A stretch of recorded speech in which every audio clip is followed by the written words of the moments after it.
Vasuki life style சேனலுக்கு வாங்க. இப்போ பாசிப்பருப்பு வச்சு ஒரு தண்ணி குழம்பு பண்ண போறோம். அதுக்கு பாசிப்பருப்பு 100 கிராம் எடுத்திருக்கேன். அரை டீஸ்பூன் வத்தல் பொடி, கால் டீஸ்பூன் சீரக பொடி, கொஞ்சமா இதுல காயம் போட்டுக்கலாம். இதுல ஒரு 5-6 வெங்காயம், சின்ன வெங்காயமும் கறிவேப்பிலையும் 1-2 நுணுக்கி வச்சிருக்கேன். 1/4 டீஸ்பூன் மஞ்சள் பொடி, 2-3 மிளகாய் எடுத்து வச்சிருக்கேன். இதுல கொஞ்சமா எண்ணெய், கடலை எண்ணெய் எடுத்து வச்சிருக்கேன், வேகும் போது ஊத்துறதுக்காக. இப்போ பாசிப்பருப்பை 2 தடவை தண்ணியில போட்டு வாஷ் பண்ணிட்டு வந்துடலாம். பாசிப்பருப்பை 2 தடவை தண்ணியில வாஷ் பண்ணிட்டு வந்துட்டேன். இப்போ வேகிறதுக்காக தண்ணி ஊற்றி வச்சிருக்கேன். இதுல சின்ன வெங்காயம் 7-8 வெங்காயம் நல்லா நுணுக்கி வச்சிருக்கேன், கருவேப்பிலையும் சேர்த்து, அரை டீஸ்பூன் வத்தல் பொடி, 1/4 டீஸ்பூன் சீரக பொடி, மஞ்சள் பொடி 1/4 டீஸ்பூனுக்கும் குறைவாக,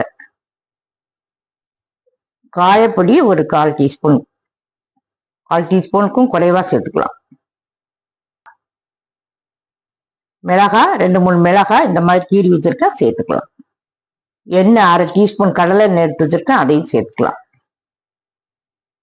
இப்போ இதை வேக வச்சுட்டு பார்க்கலாம். பாசிப்பருப்பை இந்த மாதிரி வேக வச்சுக்கணும். இப்போ இதுல மேல உள்ள தண்ணி இருத்துட்டு மத்து வச்சு கடைஞ்சி விட்டு தாளிப்பு கொடுத்துடலாம். பருப்புல உள்ள தண்ணி எல்லாம் இருத்தாச்சு. இப்போ கடையும் போது ஒரு அரை டீஸ்பூன் கல்லுப்பு போட்டுக்கலாம். கடைஞ்சிட்டு பார்க்கலாம். பருப்பை கடைஞ்சி பருப்புல இருத்து வச்சிருந்தோம்ல அந்த தண்ணியவும் சேர்த்து கடைஞ்சி ஒரு பவுல்ல ஊற்றிருக்கேன். இப்போ இந்த பருப்பு குழம்புக்கு தாளிப்பு கொடுத்துக்கலாம். கடலை எண்ணெய் 1 டீஸ்பூன் ஊற்றிக்கலாம். கடுகு உளுந்தம்பருப்பு போட்டுக்கலாம். கடுகு வெடிக்கவும் சின்ன வெங்காயம் போட்டிருக்கேன். சின்ன வெங்காயம் போட்டு தாளிக்கும் போது பருப்பு குழம்பு ரொம்ப நல்லா இருக்கும். இந்த பருப்பு குழம்புக்கு சின்ன வெங்காயம் போட்டு சமையல் பண்ணுங்க. சின்ன வெங்காயம் போட்டு பண்ணும்போது ரொம்ப நல்லா இருக்கும் இந்த பருப்பு குழம்பு. கருவேப்பிலை கொஞ்சம் சேர்த்துக்கோங்க.